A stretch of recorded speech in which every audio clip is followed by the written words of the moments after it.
Bonjour à tous, vous êtes encore les bienvenus à cette dévotion Glory Realm. Aujourd'hui, Dieu a quelque chose de bon pour vous. Veuillez rester où vous êtes. Écoutez cette émission et la présence de Dieu fera la différence en votre vie. Dieu a quelque chose de formidable, merveilleux pour vous. Maintenant, vous êtes la bienvenue. Je suis Igor Louis Yegbebourou, le président du ministère Glorious Fountain, et nous croyons que la présence de Dieu sera manifestée comme nous parlons la parole de Dieu. Les Écritures que nous considérons de Corinthiens chapitre 4, verset 13 a dit: nous avons cours, c'est pourquoi nous avons parlé. Ce que vous allez entendre maintenant a la capacité de vous transformer. Et pour d'autres, c'est une journée de révolution. Et Dieu a quelque chose de bon pour vous. Il y a quelque chose de génial dans votre vie qui doit être révélé, manifesté en cette année. C'est pourquoi l'Éternel nous a donné le mot pour l'année de la gloire exceptionnelle révélée. Dieu va révéler quelque chose d'exceptionnel. La gloire de Dieu au-dedans de vous sera révélée afin que le monde puisse le voir. Il y a quelque chose de génial.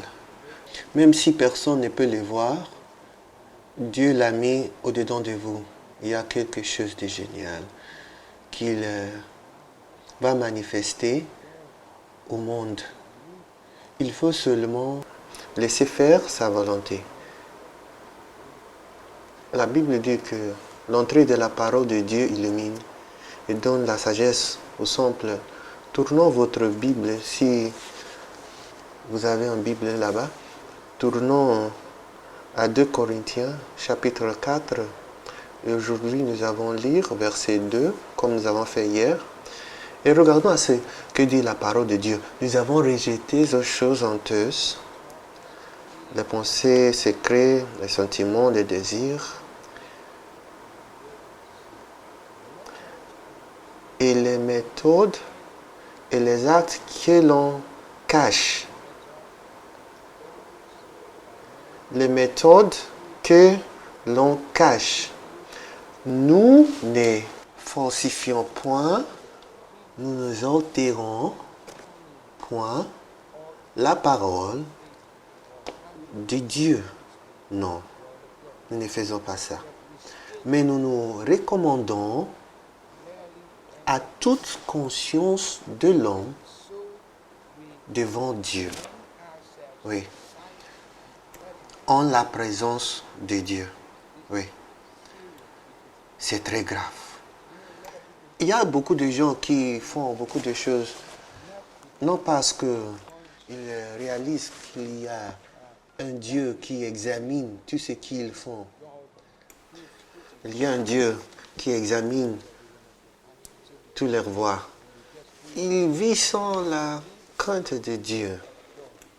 C'est une chose très très grave. Il y a beaucoup de gens qui n'ont pas la crainte de Dieu. En réalité, ils contestent s'il y a un Dieu. Il ne veut pas parler de Dieu. Il dit que ça c'est la religion. Mais Dieu existe. Il y a un Dieu qui a créé l'univers. Qui vous avez créé, qui m'avait créé. Et il a un plan pour vous. Il a formé de bons projets sur nous.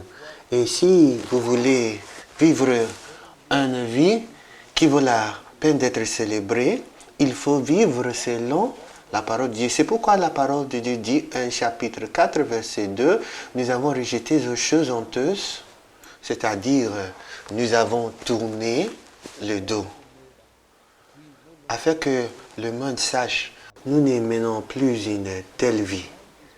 Nous avons rejeté les choses honteuses, les pensées mauvaises, les désirs mauvais. Et puis, il continue, il dit que les méthodes, les actes que l'homme cache. Quand les hommes veulent faire des choses honteuses, ils se cachent. La Bible dit que les hommes ont préféré les ténèbres à la lumière parce que les œuvres étaient mauvaises. Ce que vous voulez faire, mais il faut d'abord regarder à la gauche et à la droite, c'est pas bon. c'est une chose honteuse. Ce qui ne doit pas se faire. Et les Écritures disent que nous avons rejeté ça de telles choses. Nous nous sommes éloignés de telles choses. Oui. Et il continue, il dit que nous ne falsifions point la parole de Dieu. Nous n'enterrons point la parole de Dieu. Aujourd'hui, il y a beaucoup de gens qui usent la parole de Dieu pour commettre le crime.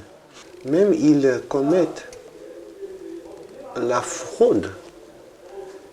L'écrivain ici, il dit que nous ne falsifions point la parole de Dieu.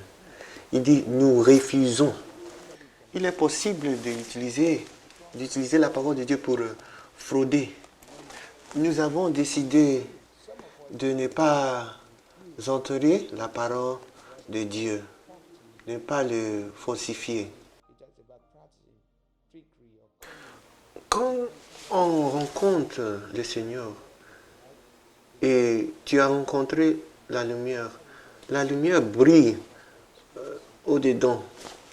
Et il n'y a pas de l'obscurité dans la lumière. Il n'y a pas de la malhonnêteté, il n'y a pas d'insincérité comme nous avons aujourd'hui.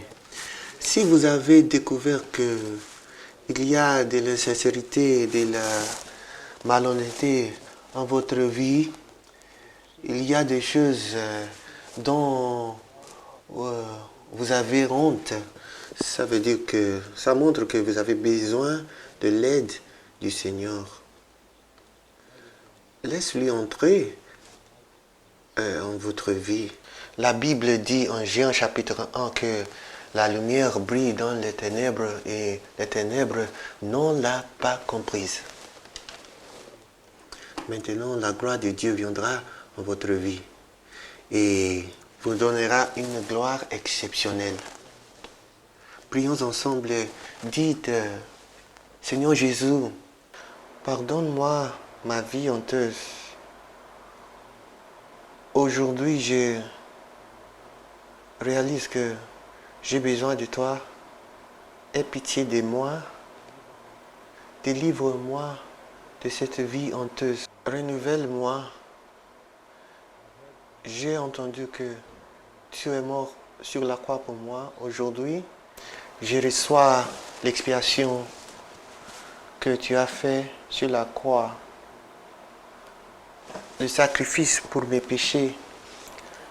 Lave mes péchés et donne-moi une nouvelle vie.